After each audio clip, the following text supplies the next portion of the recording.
As we crept through the darkness, the sound of animated voices moved through the chill evening air.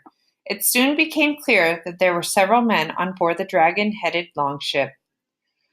Tully scuttled forward and then crouched down beside the prow of the ship.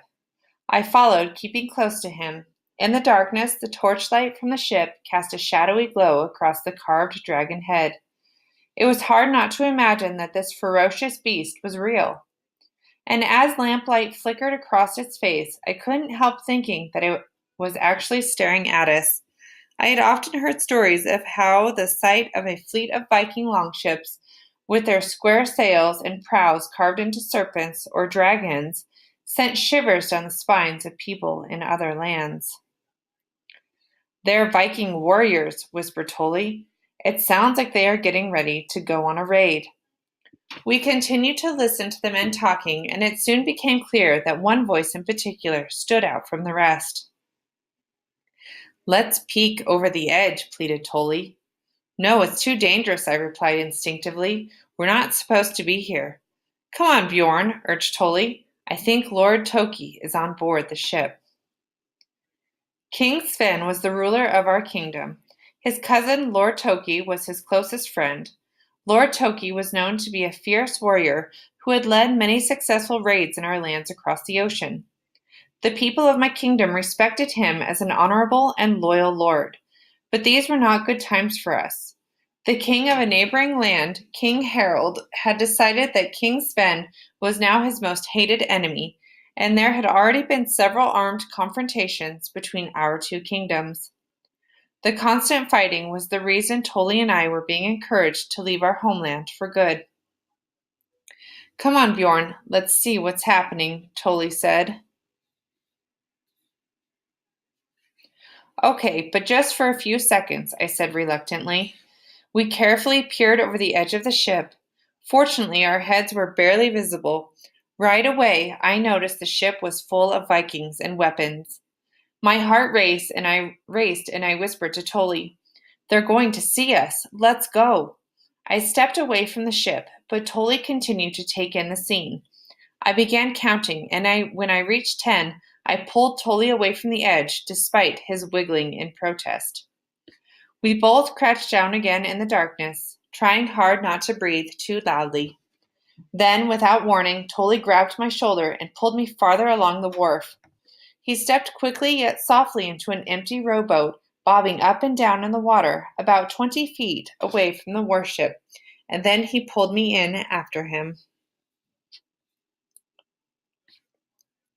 I was right. Lord Toki is talking to the men about his plan to return to England, Ireland, and the islands in the sea surrounding them. There is good farmland there, as well as forests and rivers. There is wealth there, too. The chief chains have silver, jewelry, glassware, and slaves. The warriors have been told to seize as much of this as they can. However, it seems there is a powerful chief train who killed many of our warriors the last time Lord Toki was there, Tully explained. Tomorrow at dawn, 10 more warships will join them. Bjorn, I wish we could go with them. I wish we could be Vikings. I looked at Tully's eager face. I wasn't so sure I was ready to be a warrior. I wasn't fearful of war or armed combat. From a very early age, boys in my town were trained to be soldiers. In fact, I was known to be one of the most skillful archers in our town. And just like all Norse, I believed it would be a great honor to die in battle as a Viking. I just wasn't sure I would be valiant enough to please the mighty gods Odin and Tyr. I had been told that if there was even an ounce of fear in a warrior's heart, he would not be welcomed into Valhalla. Our parents have decided that we are to settle in Iceland, I replied. Our turn to fight will come soon enough. I repeated my mother's words. That's what she said to me when, at an early age, I wanted to know when I would become a Viking warrior. This raiding party is well armed, continued Tully. Besides bows and arrows, the men have battle axes, swords, spears, and daggers. I believe I even saw some berserks. I glanced up at the woolen sail that had already been raised. Tully was right. These warriors intended to set off at first light. Grandfather Affy had once explained that it was our ships that had helped to make our people so powerful. I knew that our warships were designed to be long, sleek, and fast. Despite their size, they were light and had a shallow interior and a steering oar. I had grown up listening to warriors tell stories of their journeys in these warships. They would describe in great detail how our ships sailed like magical creatures through the mighty waves of the Western Sea. When they were close to land, the warriors would use the oars to steer the ships closer to the shore.